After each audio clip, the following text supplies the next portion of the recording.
cricket great Ricky Ponting was dead right when he told all the sporting types now getting precious about sponsorship, the next generation of sportsmen and women will be the poorer if the dollars dry up. Cricketers getting sniffy about sponsorship from a mining company or an energy company, let's say, haven't thought too much about their own carbon footprint. Playing under lights and flying all over the world would give them a per capita emissions way, way higher than the average Australian.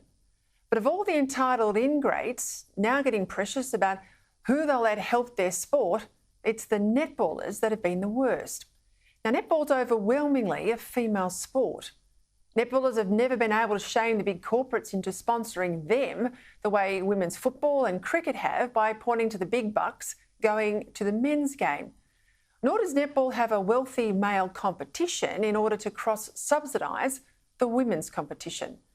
Netball is Australia's largest participation sport, so it was initially a smart move by Gina Rinehart to want to back netball to the tune of $15 million. But then an activist ex-captain started stirring things up, and netball as a sport has been the real loser in all of this.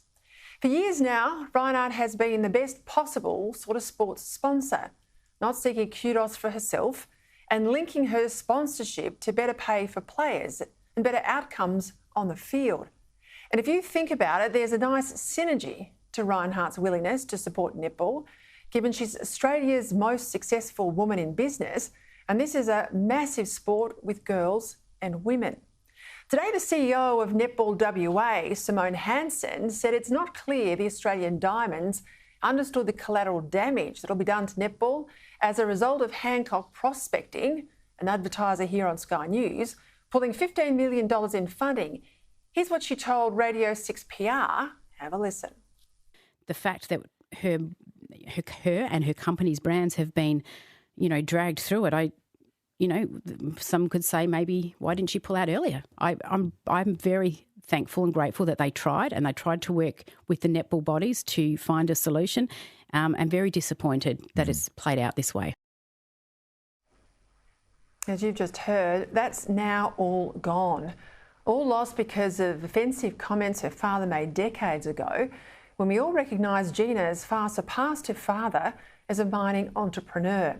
Talk about visiting the so-called sins of the father on the daughter. Now, quite rightly, Mrs Rinehart has said that if you don't wear my logo, you don't need my money.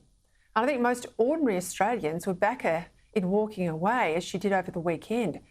So now an otherwise broke Netball Australia is looking for a new sponsor, reportedly looking at one of the big online wagering operations. Now, I've got no issue with wagering. I used to work in the racing industry.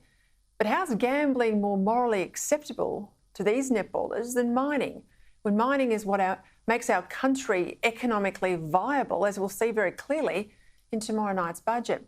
Honestly, this is one of the all-time great own goals, all because sports people have started to put politics before the game they say they love. Someone needs to tell these athletes it's a privilege to earn a dollar playing a sport you love. For most Australians, their jobs are hard work. They don't get a choice about how they pay their bills, and they certainly don't earn the big bucks or endorsements that sports stars do. What's that adage? Better keep quiet, let everyone think you're stupid, than open your mouth and prove it. A lesson here for many of our sporting activists.